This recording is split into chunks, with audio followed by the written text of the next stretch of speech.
Hi my dear viewers and subscribers, welcome back to my channel skilled poet. మీరు ఎంతగానో ఎదురు చూస్తున్న Pandharpur Vitthala temple యాత్రతో మీ ముందుకు వచ్చేసాను.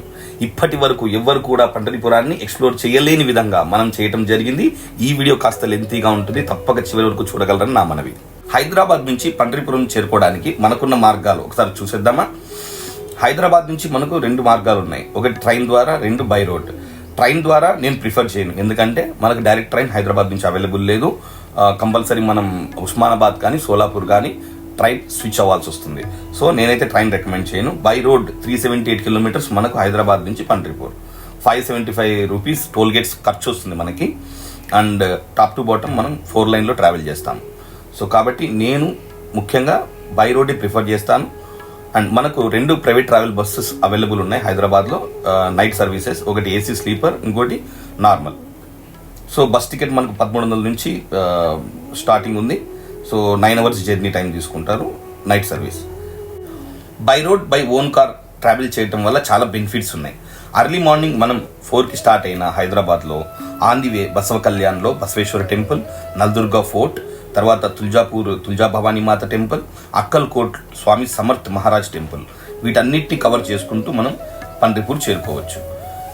ఎంత లేట్ అయినా సరే 9 PM లోపల మనం పండరిపూర్ చేరుకోగలం ఈ టెంపుల్స్ అన్ని కవర్ చేస్తూ. ఇక తుల్జా భవానీ టెంపుల్ గురించి మీకైతే నేను చెప్పాల్సిన అవసరం లేదు, చాలా ఫేమస్ టెంపుల్, శక్తిపీఠంలో ఒక శక్తిపీఠం కూడా. అండ్ నల్దుర్గా ఫోర్ట్ అయితే మనం రోడ్లోంచే సందర్శించవచ్చు.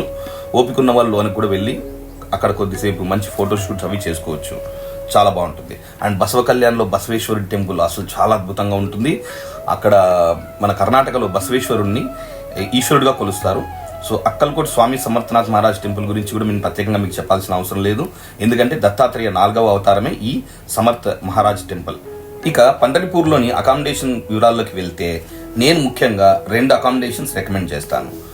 ఎవరైనా సరే పండరిపూర్ యాత్ర చేయడానికి 3 రోజుల ముందు ఆన్లైన్లో ఈ అకామిడేషన్ బుక్ చేసుకోవటం వల్ల మీరు కొద్దిగా రిలాక్స్గా స్టే చేయగలరు.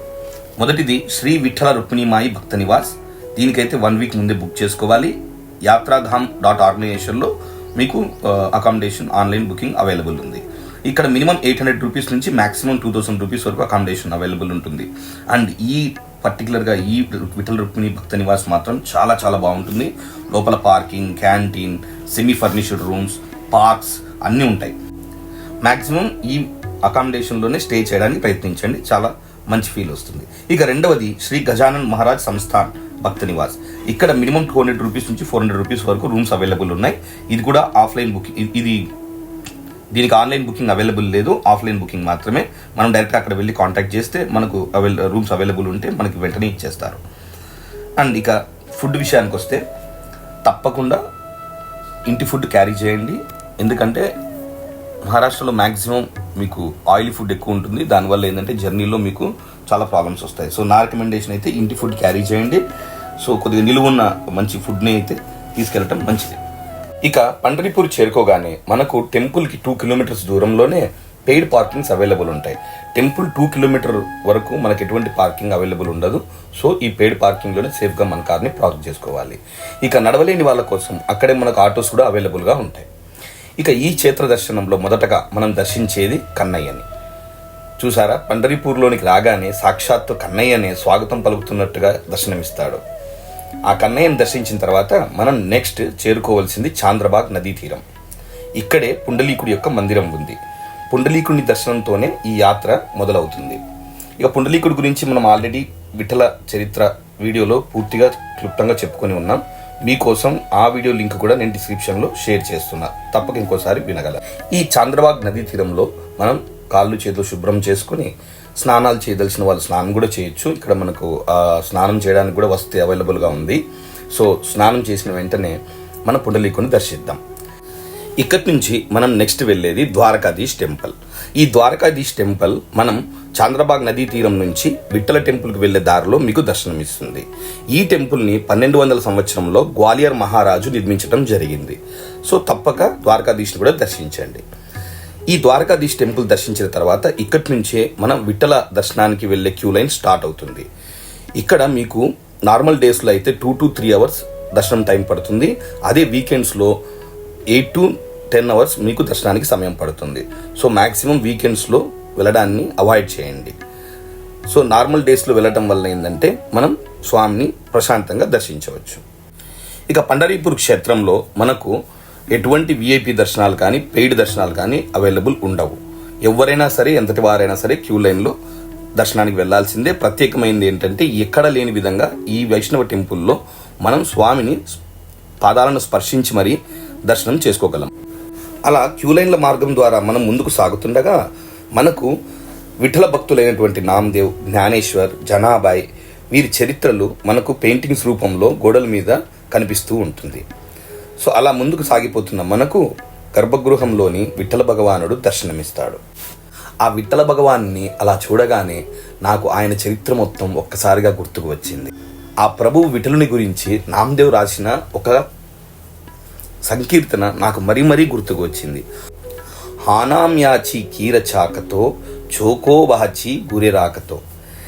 ఈ సంకీర్తనను పఠిస్తుండగా నా పక్కనే వెళ్తున్న ఒక మరాఠీ ఆయన ఎంత మంచి సంకీర్తనను గుర్తు చేశారండి. దాని అర్థం చెప్పడం జరిగింది. హానామ్యాచి కీర చాకతో అంటే నామదేవ్ చిన్నతనంలో ఖీర్ని ప్రసాదంగా తీసుకువచ్చి ఆ పండరీకుడికి పెట్టగా ఆయన స్వయంగా సేవించినట్లు దాని అర్థం.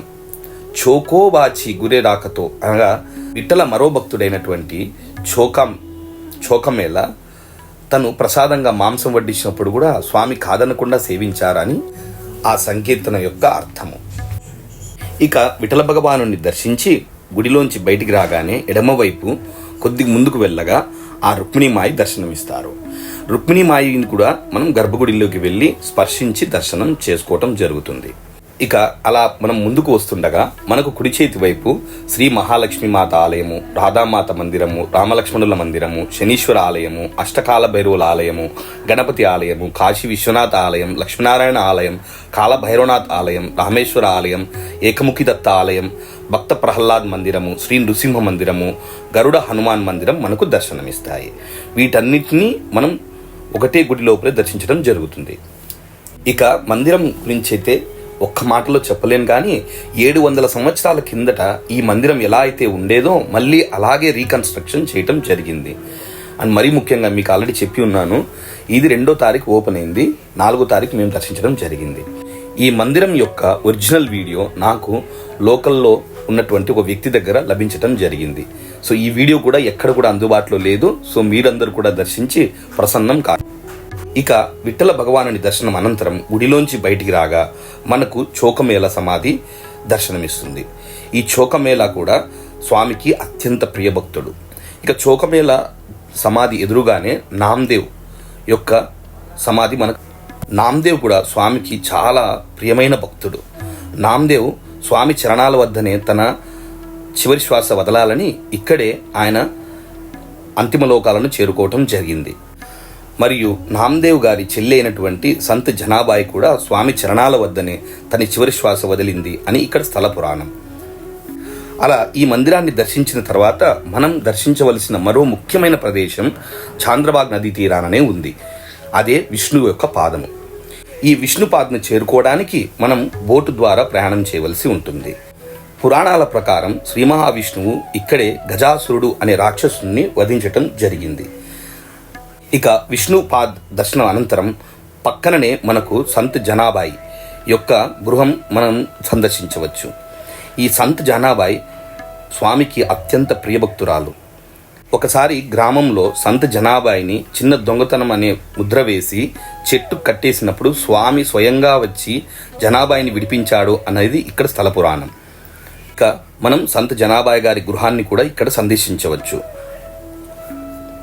ఇక మనం ఆఖరిగా సందర్శించవలసిన ఒకే ఒక ప్రదేశం చాలా బాగుంటుందండి. అదే తులసి బృందావనం. వీలైనంత వరకు సాయంత్రం సమయాల్లో ఈ తులసి బృందావనాన్ని దర్శించడానికి ప్రయత్నించండి. ఇక్కడ 25 అడుగుల విఠలమూర్తి మనకు దర్శనమిస్తుంది. ఇక ఇంతటితో ఈ పండరీపుర క్షేత్ర దర్శనం ముగించటం జరుగుతుంది.